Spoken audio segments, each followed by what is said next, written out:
Hello, Fire Kid here. Video games have standed against the test of time, and each year, video game genres have been refined and remastered and just bring something fresh to the genre, whether it's shooters, MMOs, RPGs, or horror games. And I think it's actually a good time to point out just how scary horror games have become. The access to softwares and to platforms that allow you just to upload anything is now 10 times better than ever, allowing you to do whatever type of game you want. So in today's video, we're going to be talking about two different types of horror games. The first genre is that games that are not supposed to be scary turn out scary, and two, PS1 horror games where the graphics are simple and the horrors are complex. And if that sounds enticing to you, make sure you subscribe, turn the bell notification, and make sure the lights are off.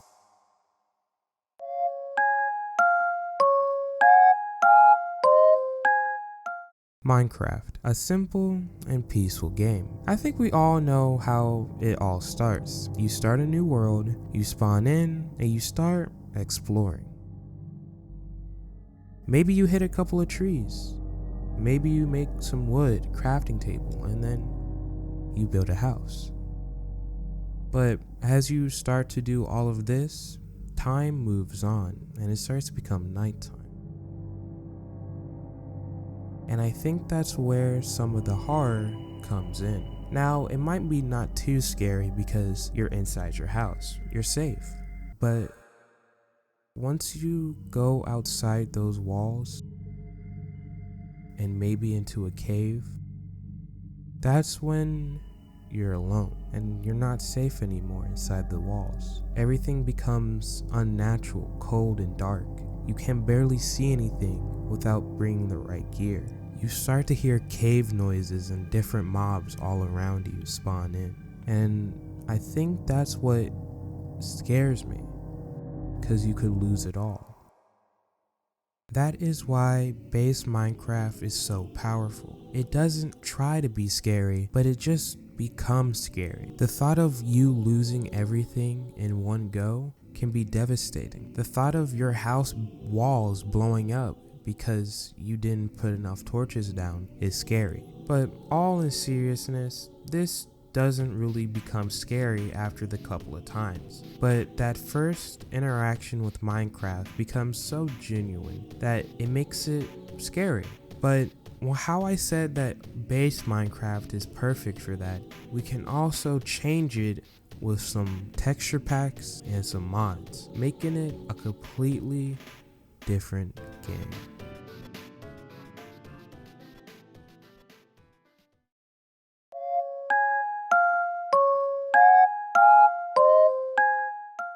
Roblox is an odd one. You wouldn't really think of horror when you think of Roblox. But since the idea behind the game is based on creativity, horror is just around the corner. And let me just say, there's some pretty well-made horror games. Let's take a look at two of them. The first one being Rooms. Rooms only has one objective, and that's only to move forward. And the entities of that place doesn't want you to do that, making you learn how to get around each enemy.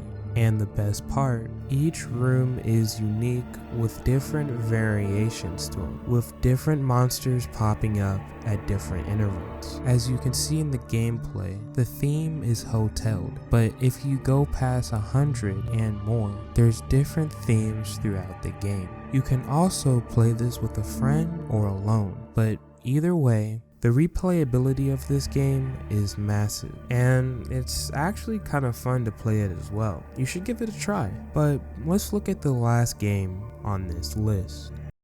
Apeirophobia is just like Rooms, but you have a set task for each level, while there is a main monster on that level trying to kill you. The replayability is not really high on this game, but it's definitely good if you want to do this with a bunch of friends. And it's kind of themed more around the back rooms with really high graphics. I'm actually quite impressed that this game is made in Roblox. It looks really visually stunning. So if you like that type of content, then I think you should go check it out. With that being said, horror games in Roblox is definitely getting somewhere. And I hope these games still get updated because I think they're really cool. And you never know, this could be a pathway to a new type of horror scene.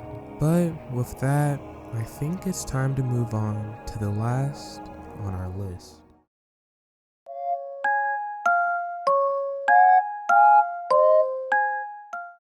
Gmod is kind of in the same boat as the last two, with creativity being endless and the possibilities being infinite. You truly don't know what you're gonna get out of the game. And if you didn't know, some horror aspects were already in the beginning of the game. Take for instance Gmod_construct and the infamous dark room.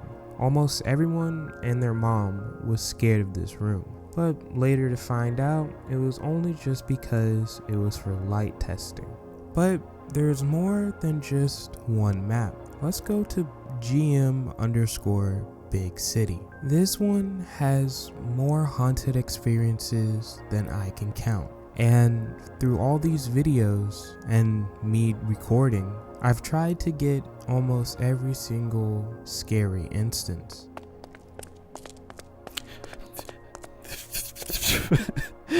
Okay, after all this time, I legitimately did not expect that, but well played.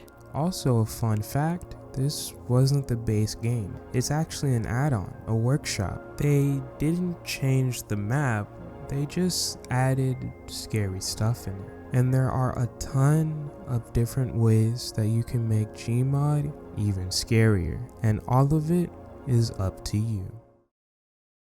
So all three of these games demonstrate just how scary it can be, and they weren't even trying to. It just shows that creativity can be the most scariest thing ever. And I think I forgot to add one more, so I'll add this as a bonus one.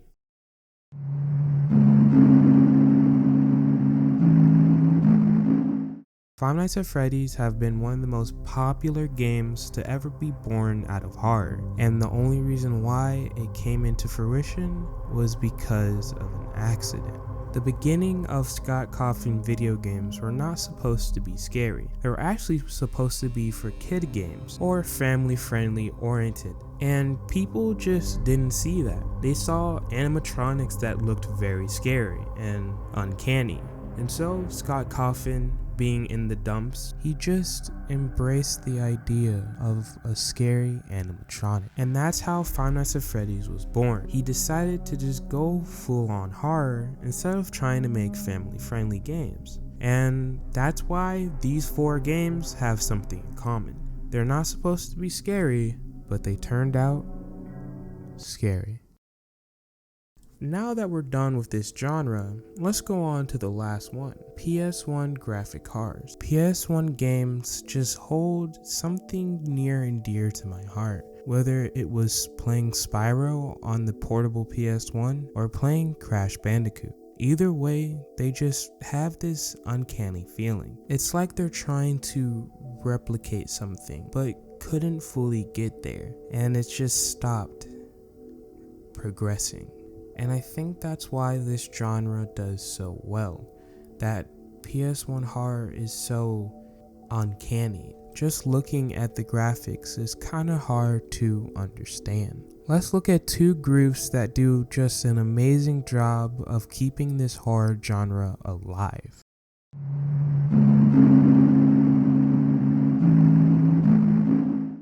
Puppet Combo is a group of individuals that make horror games in the style of PS1, and each and every game they make is something to behold.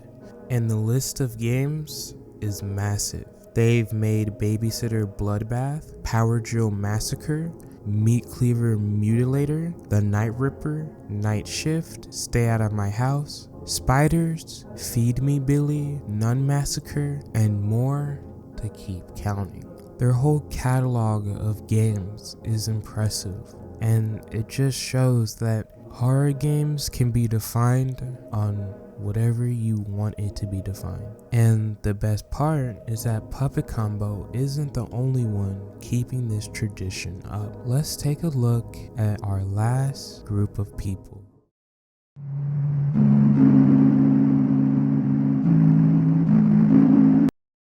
The Haunted PS1 collection just does what it says. A collection of games that are just completely terrifying, and each and every single one of them is free. They're all demos, but they're free, showing you just what they're capable of with limited graphics. I highly recommend that you guys go over and just check out all these games. Maybe just for memory's sake, or just to get a feeling of what I'm talking about. All of these genres, these games, have something in common, and that is to scare the hell out of you.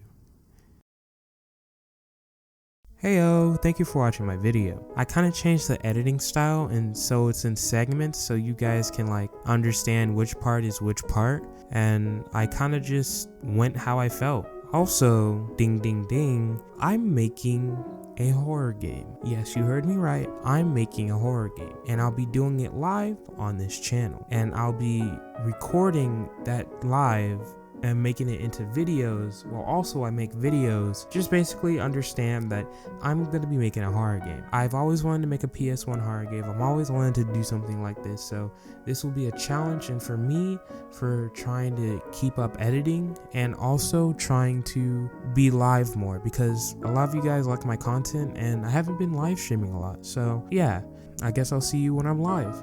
Love y'all.